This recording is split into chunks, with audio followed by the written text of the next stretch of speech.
manusia dari kota Nasaret. Kenapa dia nggak jawab, aku Elohim? Karena dia sudah di alam roh. Dia sudah di langit. Katanya sudah di surga. Harusnya dia menjawab, aku adalah Elohim. Tapi apa? Aku manusia. Aku itu gugur ego emi, itu artinya aku manusia, anak Maria, tukang kayu. Anak si tukang kayu, seorang Mesias yang diurapi, yang diutus sebagai rasul. Bukan berarti ego emi itu merujuk kepada Tuhan itu sendiri. Aniho, tidak. Bukan seperti itu. Tapi kita akui Kristen ini agama dari Roma Yunani yang memang konsep pengajaran dewa-dewa, banyak dewa nusul menjadi manusia. Saya kira begitu. Terima kasih. Silakan. Oke. Kita coba diakhiri, Bang Juma. Sudah? Diakhiri ya? Tunggu. Bukan ya. Okay. Sorry, saya baru PK juga ini soalnya. Siap. 2 putaran tadi ya. Ini kedua ya, berarti ya. Kita sisa 3 lagi nanti penutup sekali. Oke, kita mulai.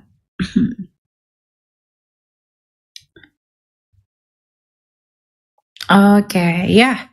Yang pertama tentang ego emi, bahwa Rasul Paulus juga menggunakan ego emi. Yang kedua Elohim, Tuhan banyak. Yang ketiga Tuhan Yesus adalah makhluk ya. Yang pertama ego emi.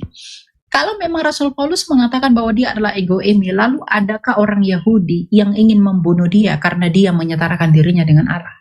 Lalu kenapa Yesus dengan berkata ego emi dan klaim dari dirinya, lalu Yesus itu ingin dibunuh oleh orang Yahudi karena dengan berkata demikian ia menyamakan dirinya dengan Allah? Itu yang pertama. Kemudian yang kedua, mengenai Elohim itu adalah Tuhan yang banyak. Nah, saya tidak menyatakan bahwa Elohim itu merujuk kepada Tuhan yang banyak, tetapi Elohim itu merujuk kepada uncompounded singleness dari keesaan Allah itu. Bagaimana penjabaran Allah yang esa itu dijelaskan oleh kata Elohim itu tadi.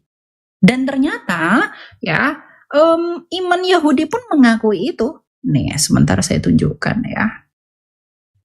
Bahwa Tuhan itu, ini tadi yang saya selalu membawa ini ya, biar Bang Zuma itu coba bantah saya dengan data ya. Ini, coba ini Bang Zuma diperhatikan.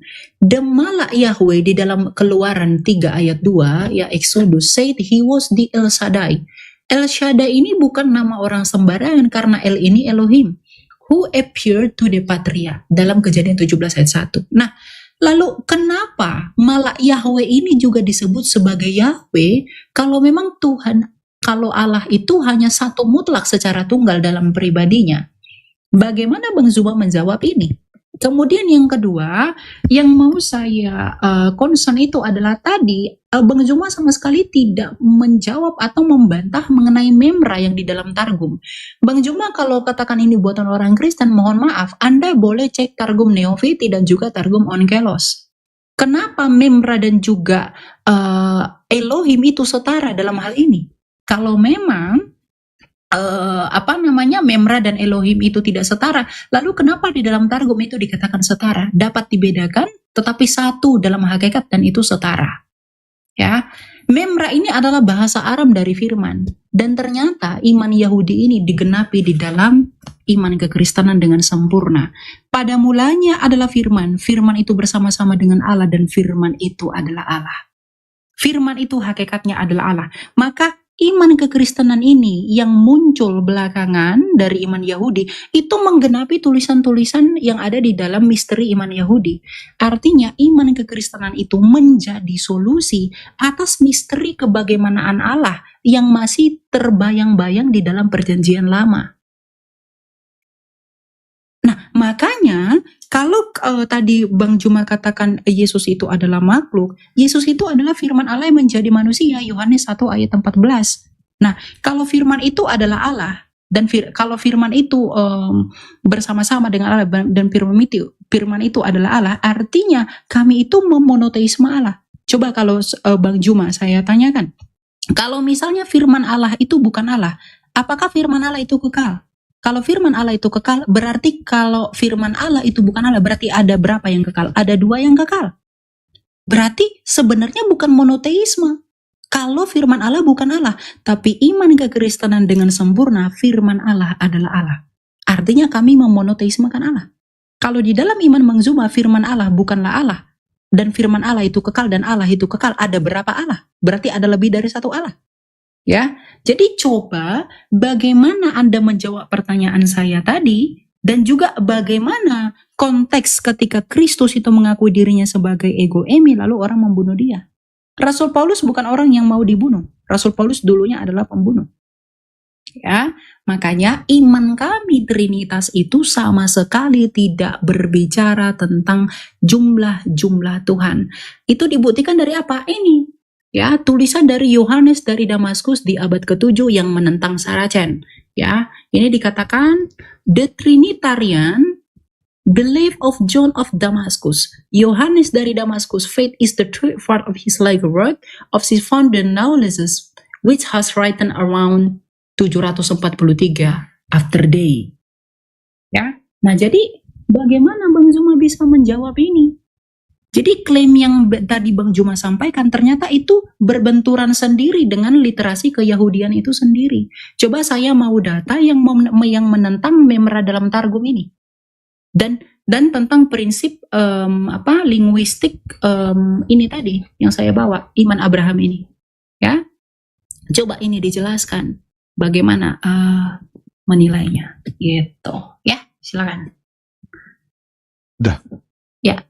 Sudah ya? Oke, sebentar. Oke, terima aja. Iya, baik. Jadi kalau dalam hal yang saudara saya katakan itu, dalam Targum itu, sederhana bagi kami umat Islam. Innama amruhu ita arada syai'an ayyakula lahu kun fayakun. Mazmur 33 nomor 9. Itu datanya. Saya nggak perlu nunjukkan. Yesaya 55 nomor 11. Itu terjawab semua. Tuhan ketika ingin mengadakan pribadi baru di luar dirinya, cukup berfirman. Memberi perintah semuanya jadi. Memberi titah semuanya ada. Mazmur 33 nomor 9. Begitu juga dalam Al-Quran. Innama amroh, ketika Allah punya urusan ingin mengadakan sesuatu, cukup mengatakan jadi. Yesaya 55 nomor 11. Segala yang keluar dari Tuhan tidak akan kembali dengan sia-sia sebelum yang keluar dari mulutnya itu terjadi. Tuhan menginginkan Maria hamil. Tuhan cuma berfirman. Gabriel datang ke wanita itu, aku mau dia hamil, melahirkan anak. Jadi, pada mulanya adalah firman. Pada mulanya adalah keinginan. Keinginan ide Tuhan bersama-sama dengan Tuhan. Itu sifat. Tapi Yesus ini bukan firman. Yesus ini daging. Firman itu menjadi daging. Jedar. Jadi daging dia. Siapa bilang bahwa Yesus itu firman? Tidak. Yesus sebelum jadi daging pada mulanya adalah firman. Alam semesta ini sebelum jadi bumi pada mulanya adalah firman. Tuhan menciptakan segala sesuatunya dari firman. Jadi tidak ada kemudian asas yang bisa kita anulir dalam logika sehat. Yesus itu firman. Matius 4 nomor 4. Manusia hidup bukan dari daging saja, dari roti saja. Tapi dari setiap firman yang keluar dari mulut Tuhan. Firman keluar dari mulut Tuhan. Gabriel sampaikan ke Maria, aku ingin dia hamil. Yesus adalah firman yang keluar dari mulut Tuhan. Makanya Yohanes 1 nomor 14, firman itu telah menjadi daging. Jadi Yesus. Itu yang pertama. Kemudian yang kedua, ketika saudara adik ini mengatakan, mana dalilnya Yesus Paulus ingin dibunuh? Banyak bergejibun dalam kitab saudara. Kisah Para Rasul 23 nomor 12. Orang-orang Yahudi bersumpah. Mereka tidak mau makan, mereka tidak mau minum sebelum membunuh Paulus. Karena Paulus mengajarkan sesuatu yang bertentangan dengan akidah mereka. Mereka bertentangan. Kisah Para Rasul 21. Paulus kemudian bertobat dari mengajarkan akidah Kristen, akidah Trinitas. Itu ada dalilnya, lengkap dalam kitab saudara sendiri. Kemudian menurut catatan saya, Yohanes 1 nomor 1 yang tadi, udah selesai. Kemudian, ketika berbicara mengenai Yesus, kenapa dia ingin dibunuh? Yesus klarifikasi seketika itu juga. Apa kata Yesus? Stop. Yohanes 10. Bukankah di dalam kitab Taurat mau dikatakan siapapun yang diserahi tugas untuk menyampaikan firman, maka dia adalah Allah. Yesus mengaku Allah karena dia penyampai firman. Bukan berarti Yesus itu adalah Allah itu sendiri. Sehingga ajaran tauhid yang diajarkan oleh Abraham tidak bisa diganggu oleh Kristen. Kristen memiliki pola sendiri. Sekuat apapun Kristen mengais kata Elohim, kata Eloah dan seterusnya, tidak akan pernah bisa selesai. Nanti habis sesi ini saya akan bahas tentang Shaddai, nama Tuhan itu yang kaitannya dengan Elohim. Tapi yang pasti, saudara saya, sekuat apapun kalian, sudah 2000 tahun, kalian tidak pernah kemudian satu tempat ibadah untuk menyembah kepada hakikat yang sama. Karena kenapa? Sembahan Kristen berbeda, sembahan Yahudi berbeda, sembahan yang diajarkan oleh Nabi Abraham, Ishak dan Ismail itu berbeda dengan sembahannya orang Kristen. Mau tidak mau, suka ataupun tidak, itulah kenyataannya. Nah, kemudian, apa bukti pembedanya? Ya tadi itu.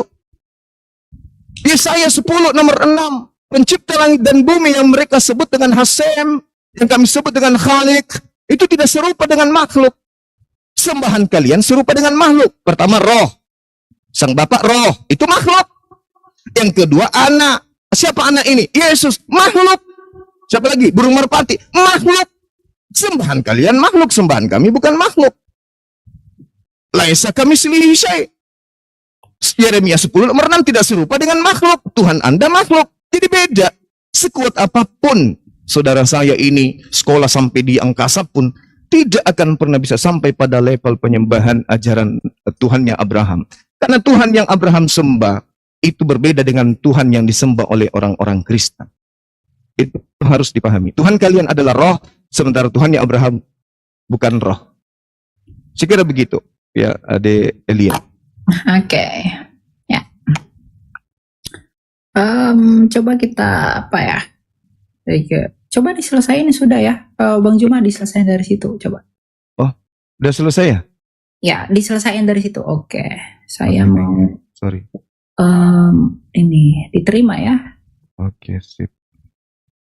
Oke, ya.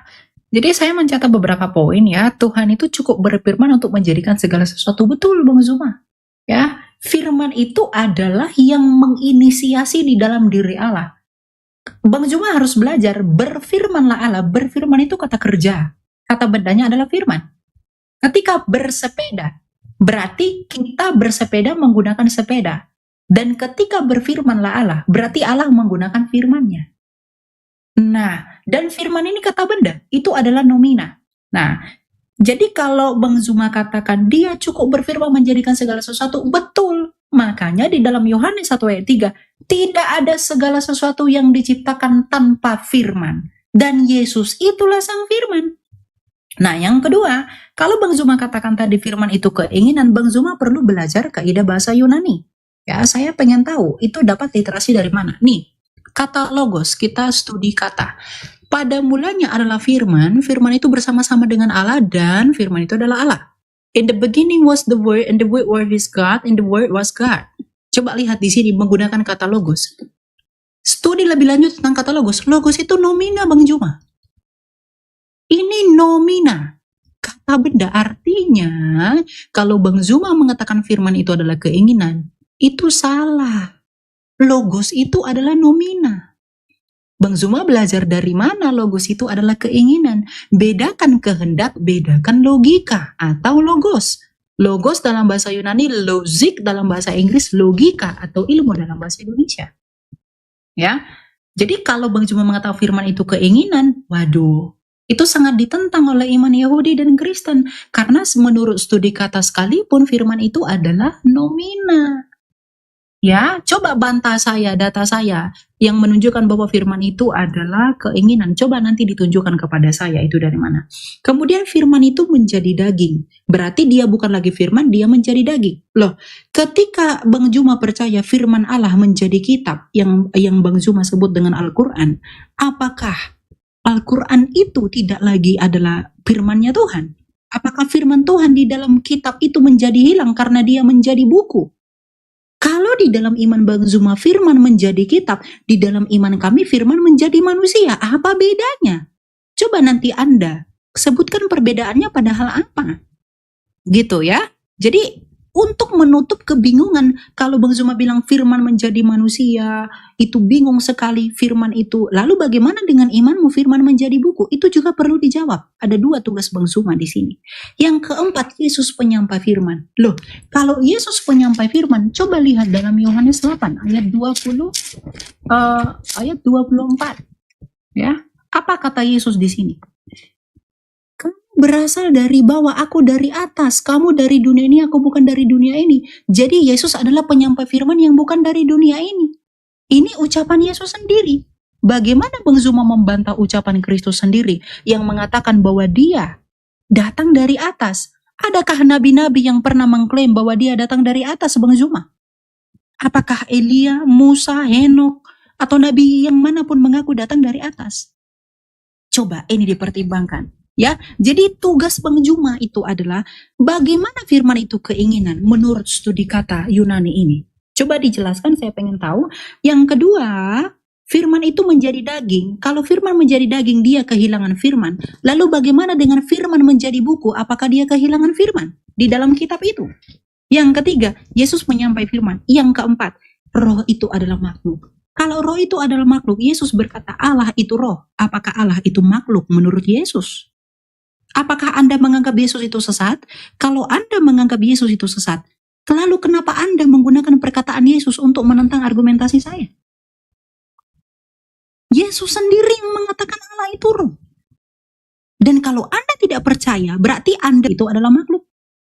Dan Anda di satu sisi menggunakan ucapan Yesus untuk membantah saya, tapi Anda sendiri juga membantah ucapan Yesus. Bagaimana Anda menjelaskan ketimpangan pemahaman Anda tentang klaim Anda ini? Ya, coba dijelaskan. Dari mana firman itu keinginan menurut studi kata tadi? Lalu firman menjadi daging, bagaimana dengan iman Anda? Firman menjadi buku. Apakah dia kehilangan firman? Yang ketiga, Yesus penyampai firman. Penyampai firman yang datang dari atas dan bukan dari dunia. Dan Allah itu, roh itu adalah makhluk. Berarti Yesus berbohong. Tapi kenapa Anda menggunakan ucapan Yesus untuk membantah saya? Begitu. Ya, silakan. Oke, baik. Ya, makin lucu ini. Ya, sesi saya boleh deh di-klik atau gimana? Oh ya, oke, bentar. Saya terima di sini. Ya, ya. Ya, silakan. Nah, jadi yang pertama, Yesus mengklaim dia dari surga. 1 Korintus 15:48. Makhluk-makhluk surgawi sama seperti Yesus yang berasal dari surga. Gugur. Jamak. Makhluk dikatakan di sana dalam bahasa Yunaninya oikos. Oikos. Makhluk-makhluk. Berasal dari surga sama seperti Yesus yang berasal dari, gugur dia di situ.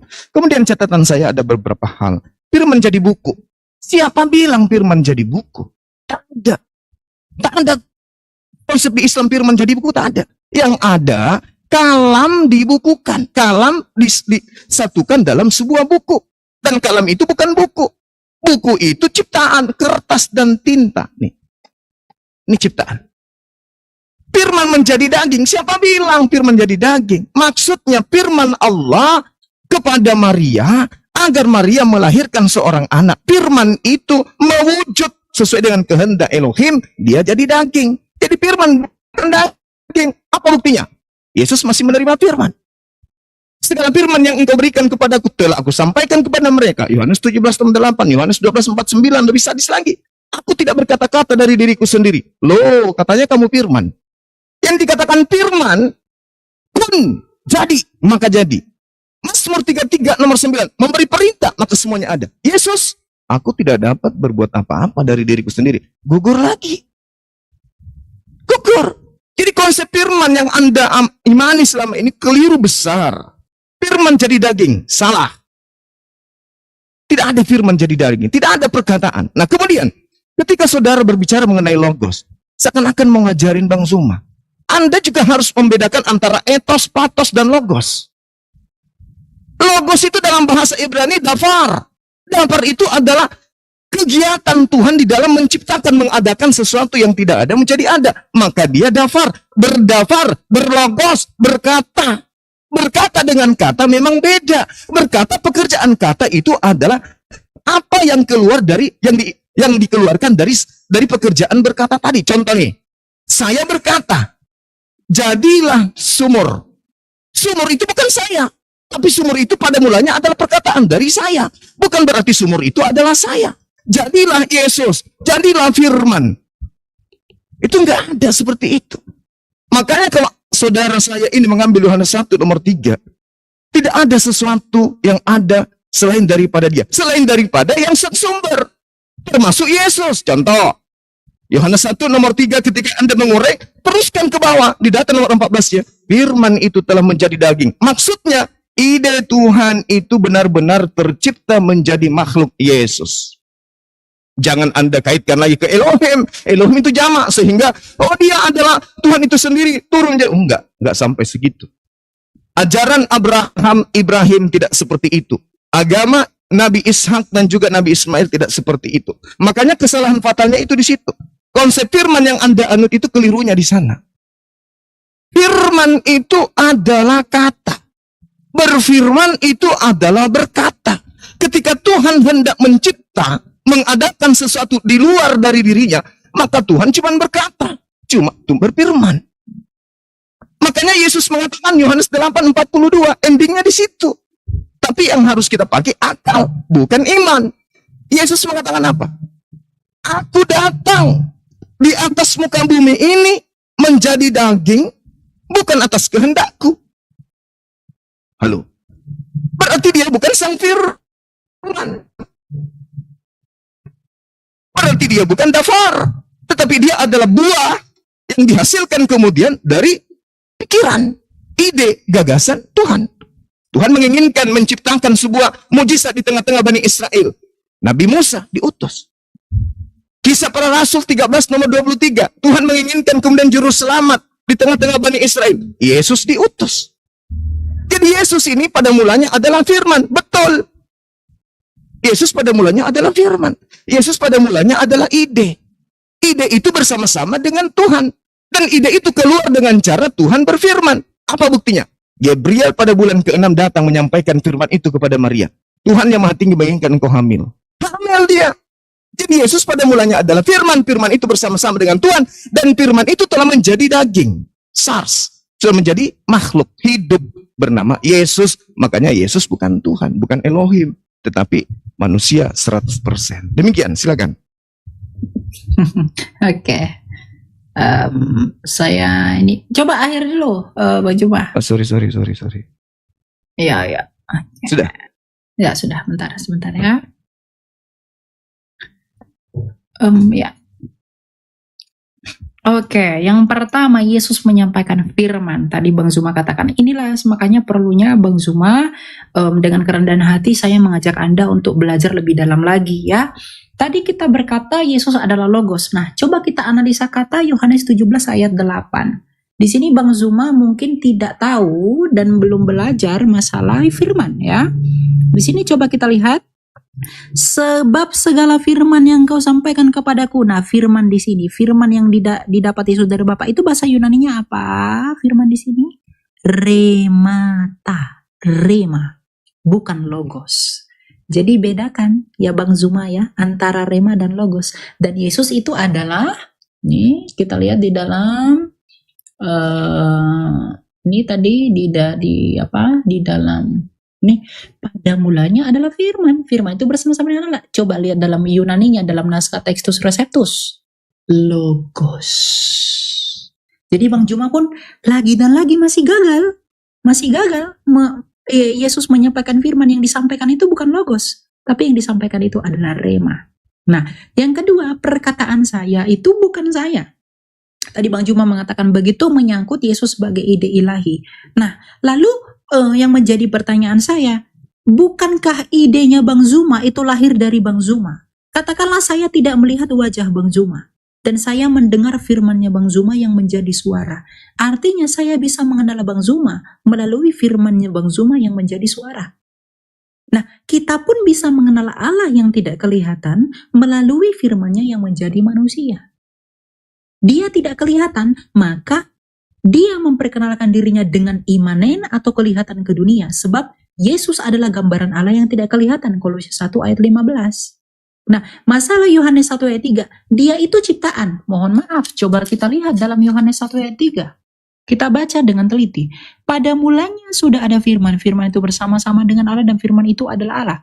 Ia pada mulanya bersama-sama dengan Allah. Segala sesuatu dijadikan melalui firman. Dan tanpa firman tidak ada suatu pun yang telah jadi dari segala yang telah dijadikan. Kalau firman itu ciptaan, Bang Juma, kalau firman itu adalah diciptakan, bagaimana mungkin Allah menciptakan ciptaan melalui ciptaannya?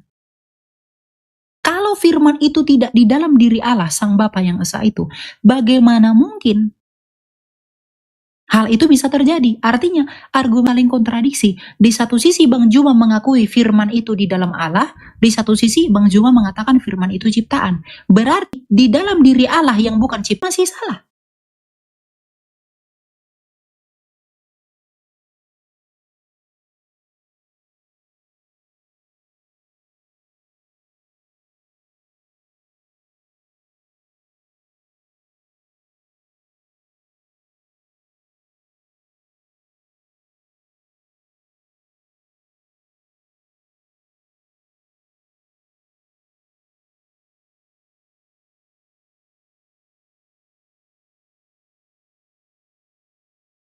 Di dalam diri Allah yang kekal. Dan ketika firman itu menjadi manusia, yang tadinya Allah ada bubur, nasinya tidak ada. Bukan begitu. Tapi dia dalam hakikat keilahiannya, dia menambahkan kodrat manusia. Sama seperti Bang Juma tadi, kalam yang dibukukan, oke, kami pun bisa mengatakan kalam yang dimanusiakan. Tidak ada yang salah. Karena dia menjadi itu bukan berubah substansi Bang Zuma. Tetapi dia itu menjadi menambahkan kodrat. Jadi kalau Bang Juma mengatakan kami tidak mengimani itu, kalam itu menjadi, kalam itu dibukukan. Kami pun berkata kalam itu dimanusiakan. Ya. Jadi dari tadi argumentasi saya yang bertabrakan, argumentasi Bang Juma yang bertabrakan tetap dibantah dengan argumentasi juga yang belum jelas. Coba tadi dari studi kata logos di sini, ya. Di atas ini kata logos nomina. Bagaimana mungkin Anda mengatakan ini keinginan? Mohon maaf, Bang Juma belajar bahasa Yunani dari mana? Di sumber literasi Yunani mana logos itu adalah keinginan? Kalau itu keinginan, Bang Zuma, berarti itu akan bertabrakan dengan itu sebagai ide ilahi yang di dalam. Ya. Jadi Yesus itu adalah firman Allah dan dia kekal di dalam diri Allah, maka itu adalah Allah. Itulah monoteisme yang sejati yang menjelaskan kebagaimanaan Allah yang esa itu. Ya, gitu. Coba dibantah dulu dengan data, ya. Ya, silakan Bang Juma. Mohon sampai tidak nelpon dulu teman-teman. Oke. Ya. Ini kenapa? Gimana Dek? Saya masuk ke sesi berapa ini? Kenapa ya ini saya tunggu sebentar. Ada masalah di apa?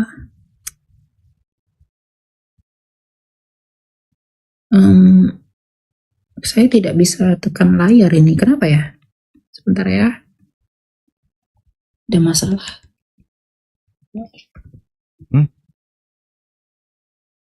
Sebentar ya. Oh gitu. Jadi sesi keberapa ini? Ini mau penutup kayaknya. Bentar. Kenapa ya layar saya? Bentar ya. Jadi masih ini kalau saya keluar itu bakal end nggak dianya? Enggak ya? Coba bicara dulu sama admin saya. Kalau dia end, soalnya layar saya tuh kenapa ini mungkin verifikasi? Iya, kita nunggu yang 1 menit 53 detik ini, Kak. Nanti baru dilanjutkan lagi untuk. Enggak, maksud saya itu adalah layarnya saya ini tidak bisa ditekan. Saya juga. Jadi kita tunggu selesai ini yang putaran kemana. Layarnya Bang Zuma juga nggak bisa ditekan ya? Iya benar. Kita selesaikan aja di 1 menit. Ya udah ditunggu aja kalau gitu. Baik. Ya oke. Ya udah tunggu aja ya. Ini apa nanti bisa? Oke. Gitu ya. Jadi itu poin-poin yang saya mau highlight dari poinnya Bang Zuma tadi. Ya, biar jangan blunder. Oke. Ya. Saya sebenarnya penasaran ya bagaimana Bang Zuma itu mengatakan itu keinginan dari studi kata Yunani. Coba nanti saya pengen tahu ya. Itu bagaimana? Iya, jadi kalau berbicara mengenai logos, rema, logos itu merujuk pada sifat yang melekat kemampuan daya cipta Tapi yang ini ada pada diri nomina, Tuhan. Bang. Dia bukan akusatif atau datif atau genitif. Terus kalau rema, Kalau rema itu juga coba kita lihat ya. Saya buka di sini ya. itu dia. Jadi pembedanya itu cuma di situ antara rema, logos, itu di situ. Coba nih, coba lihat, Bang. Hmm. Di sini rema itu juga nomina, tapi dia Nah, itu dalam dia, makanya. pengertian perkataan. Perkataan, Bukan. ucapan, Ya. lisan. Nah, kalau logos, Ya, betul. Kalau logos itu yang mendasari perkataan itu, yang menyebabkan nah, perkataan itulah itu yang ada. saya katakan sifat tadi. Itu adalah Itulah yang logos. saya katakan sifat. Jadi ibaratkan mulut, itulah mulut. Sementara rema, itulah yang keluar dari mulut. Itu maksud saya. Antara logos dan rema. Ini kok nggak bisa Seperti tetap ya? Ayo, kita mulai lagi. Masih nggak bisa nggak sih? Udah bisa ya? Jadi Masih gimana? belum. Oh. Layarnya juga ketutupan. Sebentar. Kalau saya turun dulu gimana ya? Tinggal diterima, Dek. Udah kayaknya, Iya, aku kira. ini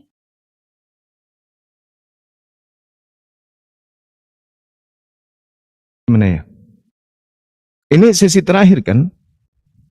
Atau closing ya? Belum ya? oke. Sebentar Bang. Ada apa ini masalah itu tadi? Oke. Lanjutlah. Mulai. Oke. Ya, Iya. lanjut. Jadi ada hal yang menarik dari ungkapan terakhir tadi dari Delia yang mengatakan bahwa Tuhan menambahkan. Nah, di sini sebenarnya inilah kehadiran Kristen itu di situ. Jadi ajaran Abrahamik ini, ajaran tauhid ini itu kemudian ditambahkan dengan konsep Tuhan menambahkan kodrat manusia. Nah, pada saat Tuhan menambahkan kodrat manusia, inilah jatuhnya kepada ciptaan. Kemanusiaan ini ciptaan. Makanya dikatakan firman, logos. Sifat yang ada pada diri Tuhan. Ide, gagasan. Keinginan Tuhan yang ada pada diri Tuhan. Daya cipta, daya penciptaan yang ada pada diri Tuhan itu. Tuhan aktualisasikan dalam bentuk perkataan. Maka dia berkata, keluar dari sifatnya, logosnya yang melekat pada diri Tuhan itu, kemudian dia mengatakan, aku hendak menciptakan makhluk bernama Yesus dari seorang wanita perawan bernama Maria. Itu logos, sifat yang melekat pada diri Tuhan. Sifat ini kemudian terrealisasi dengan rema. Dengan dia berfirman. Maka malaikat Gabriel menyampaikan kepada Maria, terrealisasilah apa yang ada. Begitu daging ini jadi manusia karena dia dikasih roh, kemudian dia menerima rema, dia menerima kehendak firman Tuhan. Makanya ketika Yohanes 17:8 saudara tunjukkan kata itu memang betul. Yesus menerima rema. Oke. Yesus menerima perkataan. Yes. Jadi sang logos menitipkan kemudian rema, ucapan kepada sang perantara, yaitu Yesus yang adalah makhluk. Itu tidak salah di sana. Itu tidak keliru. Yang jadi permasalahan kemudian adalah ketika Yesus ini yang adalah makhluk yang berasal dari sifat Allah yang adalah logos yang melekat pada diri Allah, kemudian menerima rema, dianggap sebagai Tuhan itu sendiri. Sehingga ada konsep menambahkan kodrat daging. Daging ini ciptaan. Apa mungkin Tuhan menambahkan ciptaan pada dirinya dan ciptaan itu kemudian menjadi Tuhan juga? Ya tidak mungkin lah. Itu konsep para dewa. Kalau dewa-dewa Roma Yunani, iya. Makanya muncul kata Theos. Theos itu dewa. Dewa nuzul menjadi manusia, mengambil daging menjadi setengah dewa, setengah manusia. Itu betul. Tapi kalau dikatakan kemudian pencipta langit dan bumi yang dikenal dengan sebutan Hasem, menambahkan pribadi baru dalam bentuk daging, oh itu nggak ada. Di ajaran Nabi Ibrahim, Abrahamik itu nggak ada yang kayak gitu. Itu murni dari ajaran Kristen aja yang bikin. Makanya konsep logos ini dalam hal ini adalah pada mulanya adalah firman-firman ini menjadi daging, itu hanya ada di Kristen. Yohanes 1 ini nggak diimani oleh orang-orang Yahudi. Karena itu sangat mengganggu ajaran tauhid mereka. Mengganggu ajaran yang diajarkan oleh Nabi Abraham atau kakek mereka. Ini yang perlu dipahami. Sehingga ketika kita gulirkan permasalahan, kodrat yang ditambahkan pada diri Tuhan ini, apakah ciptaan atau pencipta? Nah, itu masalah di situ. Ketika saudara mengatakan menambahkan kodrat manusia, pertanyaannya, jasadnya, dagingnya, berupa kaki, tangan, semua yang ada pada diri, ini ciptaan atau pencipta? Siapa yang kemudian mengadakan sesuatu yang tidak ada menjadi ada? Maria tadinya tidak punya anak. Tiba-tiba muncul bayi. Siapa yang menciptakan bayi imut ini? Karena ini adalah hal yang ditambah-tambahkan kemudian. Sehingga Yesus mendapatkan posisi dari Trinitas ini. Yesus jadi bagian, dagingnya jadi bagian, jadi Tuhan. Sehingga kata Elohim dimaknai jamak. Tuhan itu banyak. Nah, sekarang permasalahannya muncul ketika Tuhan menambahkan kodrat manusia, daging, darah, kulit, tulang, rambut, kuku. Ini apa? Ciptaan atau bukan? Karena dia adalah hal baru.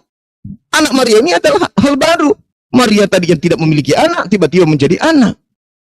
Nah, inilah kemudian yang perlu dipahami oleh saudara-saudara Kristen, bahwa batilnya konsep Trinitas itu nyata terlihat dengan adanya penambahan pribadi Tuhan yang merupakan manusia. Gambarannya Kolose 2:9, Filipi 2 nomor 6 sampai nomor 8. Tuhannya Bani Israel mengambil daging manusia. Apakah daging ini ciptaan? Nah, itu masalah besar. Demikian.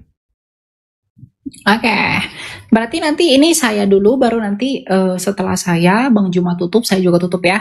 Udah 5 soalnya. Oke. Betul ya? Oke, ya.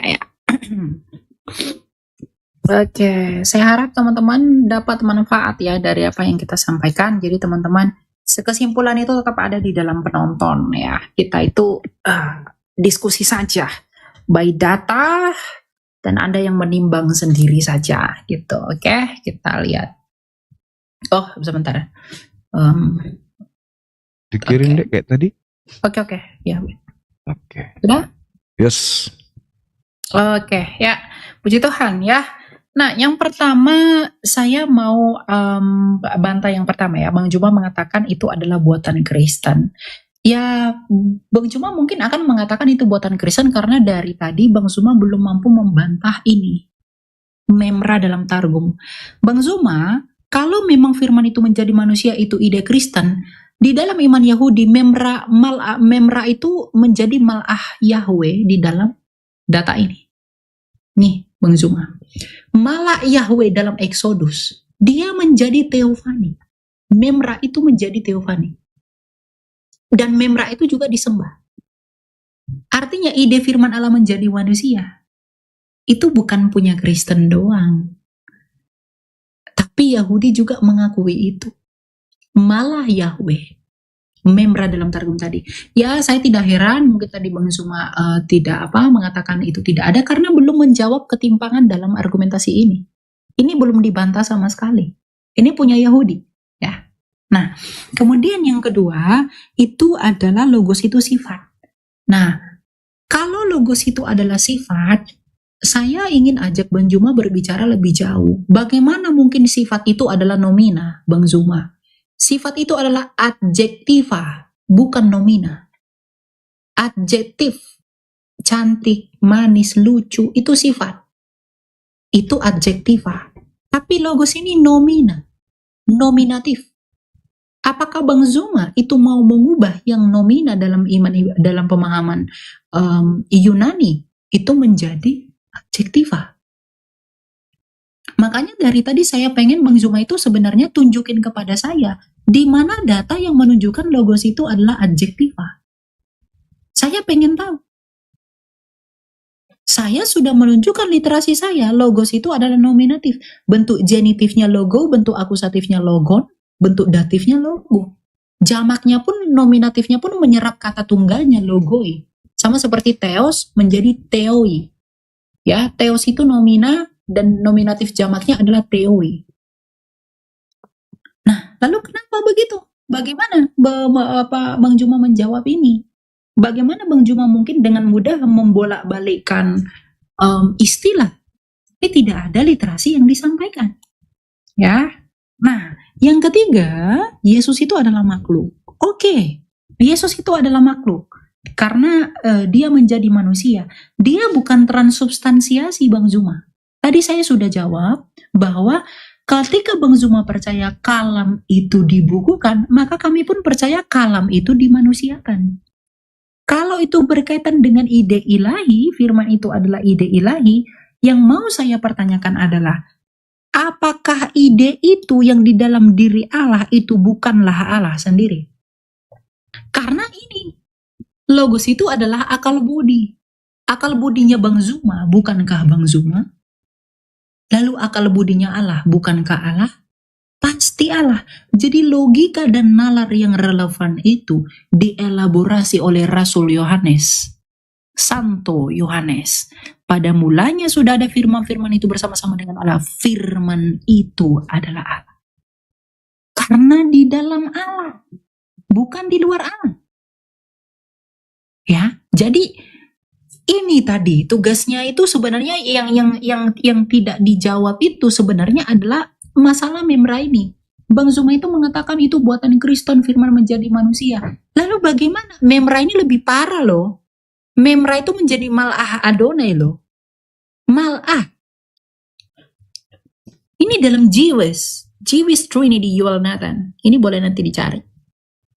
Menjadi teofani. Nih. Apa bedanya? Bah, di sini coba lihat. According to the Malik Yahweh directions, nothing won't do but to ex new as Yahweh has to identify the Father in Genesis. Only the post-Sinaitic Yahweh's narrator dan Musa knew that the Son and the Spirit were Yahweh. Jadi Musa pun di dalam bukunya Yoel Nathan ini, Bang Zuma, ya, dalam iman Yahudi, Musa pun mengetahui bahwa putra dan roh itu adalah Yahweh. Bagaimana ini? Ini tidak dibantah dari tadi. Saya nunggu bantahan ini. Dan ini, bagaimana Anda membalikkan domina itu menjadi adjektiva? Begitu ya. Jadi persoalannya kiranya tidak selesai karena itu tidak terjawab. Ya, literasinya. Ya, silakan, Bung Zuma. Oke, baik. Jadi ini closing ya. Ya, betul. Saya yang akhirnya atau gimana? Terserah. Oh, udah Bang Zuma. Lanjut aja. Saya bentar. Saya match ya. Ya, silakan. Oke, baik. Ya, jadi sederhana sebenarnya. Itu masalah sepele, tapi dibuat seperti sedramatis, ya, sangat dramatis sehingga seakan-akan itu luar biasa. Sebenarnya kalau kita mau melihat bagaimana pendalaman materi tentang Malah, Elohim, coba kita lihat dalam Kejadian 31 nomor 11. Memang yang datang ke sana itu malaikat dan diakui sebagai Elohim itu sendiri. Bahkan Yesus pun menganggap dirinya Eloah. Yohanes 10 nomor 34 kan dibantah, semua data-data Anda itu dibantah oleh Yesus. Anda Yesus hidup hari ini, Anda datang dengan membawa itu, Yesus bantah data itu. Yesusnya yang pasang badan. Yesus mengatakan apa? Bukankah di dalam kitab Tauratmu dikatakan siapapun yang diserahi tugas untuk menyampaikan firman, maka dia adalah Allah, maka dia adalah Elohim. Dan itu tidak bisa dibatalkan, kata Yesus. Nabi Musa juga mengaku Elohim, innani anallah la ilaha illa ana.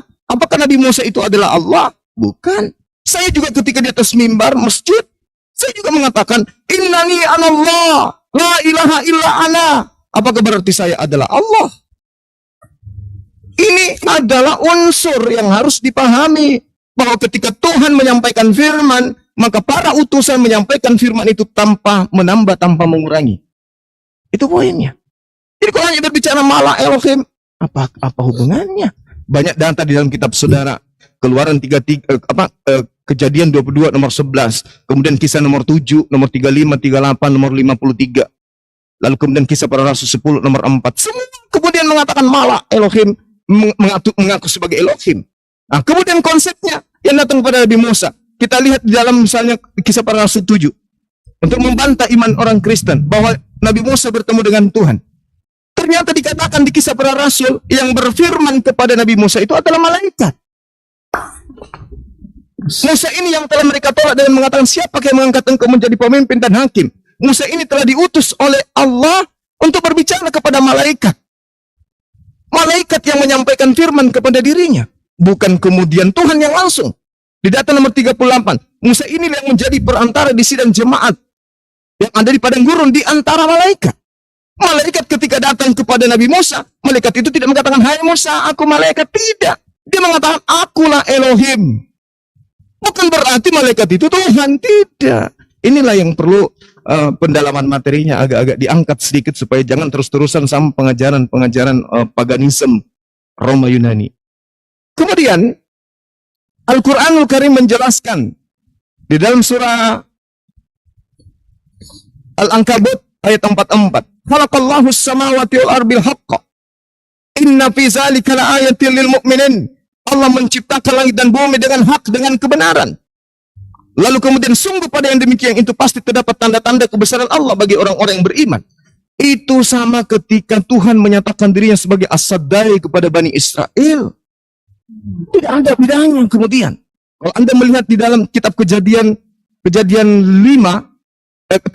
nomor 11, itu sangat jelas itu dikatakan di sana. Wa yomer Elohim ini El Saddai dan seterusnya. Itu sama. Lagi firman Allah kepadanya, akulah Allah yang maha kuasa, akulah Tuhan pencipta langit dan bumi, beranak cuculah yang baik. Itu sama. Akulah yang menciptakan semuanya. Sama ketika Tuhan mengatakan Bereshit bara Elohim. Elohim bukan berarti jamak di sana, tetapi Elohim sedang menyatakan dirinya sebagai pencipta langit dan bumi. Sama seperti ketika di Al-Quran, kami yang mewahyukan, kami juga yang menjaga. Bukan berarti kami itu jamak. Jadi kita orang Indonesia tidak boleh memahami kandungan kata bahasa Ibrani yang digunakan oleh Tuhan berfirman kepada para nabi, dan juga bahasa Arab yang digunakan oleh Allah, Tuhan pencipta langit dan bumi, berfirman kepada Nabi Muhammad. Salah kita. Kita harus kembalikan kepada sumber bahasanya. Sekarang ketika Tuhan mengatakan Elohim kepada Abraham, kepada Nabi Musa, apakah orang Yahudi menyembah Tuhan-Tuhanan? Apakah orang Yahudi punya banyak Tuhan? Tidak. Ketika Tuhan berfirman kepada orang Arab, Nabi Muhammad, dengan mengatakan kata nahnu, apakah orang Arab punya banyak Tuhan? Tidak. Nah, inilah yang kemudian ingin saya katakan, bahwa pada kesimpulan ini, agama Tauhid itu hanya punya satu Tuhan. Tidak ada ditambahi kodrat manusia, ditambahi kodrat burung merpati. Itu jelas. Saya kira begitu, Ade Eli. Ya, terima kasih.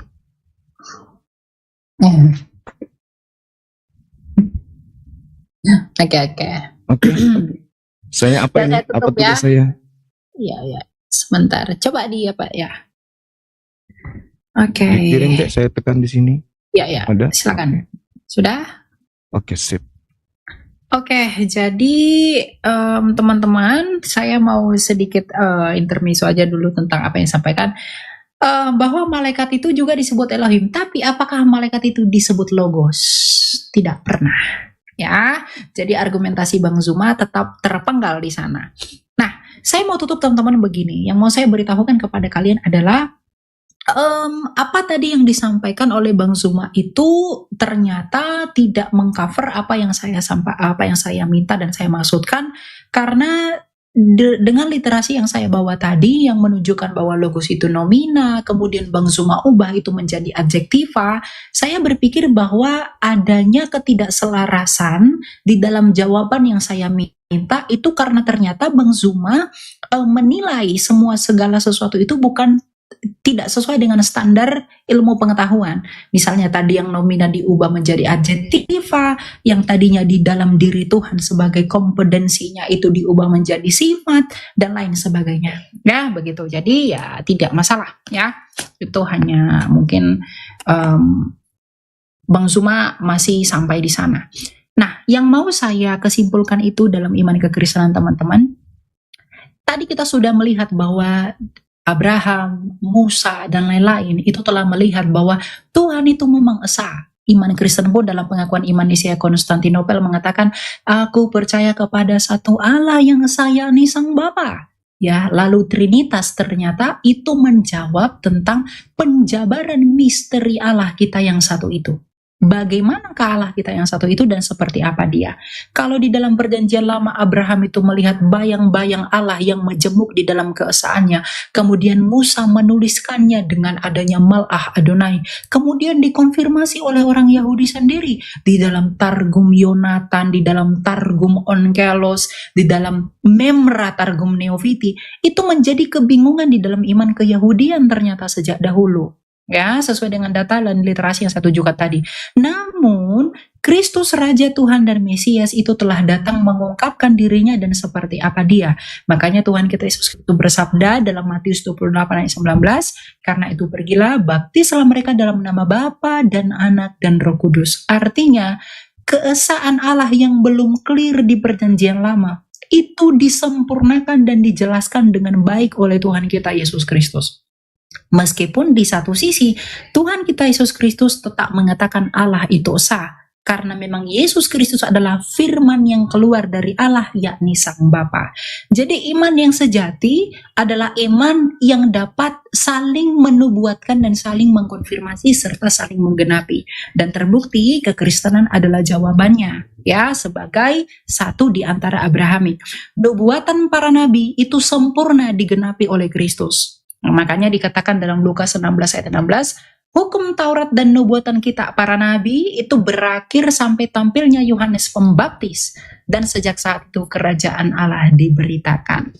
Maka Kristus dalam ide dan juga pondasinya sebagai firman Allah dengan pengajarannya yaitu Trinitas, itu memberikan kita pemahaman bahwa Allah yang satu dan esa di perjanjian lama telah selesai digenapi dan selesai dijabarkan dengan sempurna melalui Trinitas yang kemudian diteruskan oleh bapak-bapak apostolik dan bapak-bapak gereja melalui gereja Katolik yang kudus, gereja Ortodoks, dan juga gereja-gereja berikutnya. Jadi kekayaan iman kekristenan adalah kekayaan yang tidak bisa dijabarkan secara harafiah, tapi bagaimana Tuhan itu berkarya menjaga orisinalitas dan kemurnian dirinya yang sejati sebagai Allah yang benar melalui firman-Nya yang saling menggenapi. Jadi cross-lining antara nubuatan di perjanjian lama, gambaran Allah ada di Kejadian 1, ada Allah, ada Roh Allah dan firman Allah. Orang Yahudi masih dalam bayang-bayang, kemudian dalam Targum itu masih dijelaskan dengan tidak sempurna. Namun di perjanjian baru, Kristus menggenapi itu dengan Bapa dan Anak dan Roh Kudus, sekaligus dia adalah penggenapan dari hukum Taurat itu sendiri. Kolose 2 ayat 16 dan 17. Jadi kesempurnaan Allahnya Abraham, Ishak dan Yakub itu selesai dan ditutup di dalam Kristus menurut penulis surat Ibrani. Jadi keselamatan hanya ada di dalam yang benar, dan keselamatan hanya ada di dalam Kristus yang mengaku sebagai akulah jalan, kebenaran, dan hidup. Tujuan kita untuk hidup bukan untuk mati, jadi percaya dan datanglah kepada Kristus yang memiliki hidup. Begitu, terima kasih. Ya, gitu ya. Oke. Iya. Oke. Jadi gimana? Dengar-dengar Umi Dini juga menjadwalkan kita ya? Gimana? Siapa? Umi Dini. Saya maksudnya gini, yang kami Cang ya. Minggu betul, katanya, betul. tapi kalau Minggu saya nggak bisa soalnya saya ada pelayanan. Mungkin lain kali nanti kita diskusi lagi lah. Ya, soalnya saya juga ada jadwal. Saya juga kaget tadi kami Chan itu buat apa? Buat Minggu tanggal 21. Ya, padahal kita nggak ada janjian untuk tanggal persisnya segitu tuh nggak ada. Makanya saya hubungi Bang Zuma biar langsung aja ke orangnya gitu. Nantilah kita itu lagi. Ya. Iya. Jadi nanti misalnya bisa komunikasi dengan beliau deh, nanti jangan sampai dia ini merasa gitu. Chat aja sama beliau. Ada nomor kontak beliau kan atau DM ada sama di beliau? TikTok tapi bukan WA. Oh ya sudah. Nanti Ya. komunikasi aja ya. Ya, siap. Oke. Sehat-sehat Elia. Oke, Ya, sip. thank you Bang Zuma. Tuhan berkati Oke, ya. siap. Ya.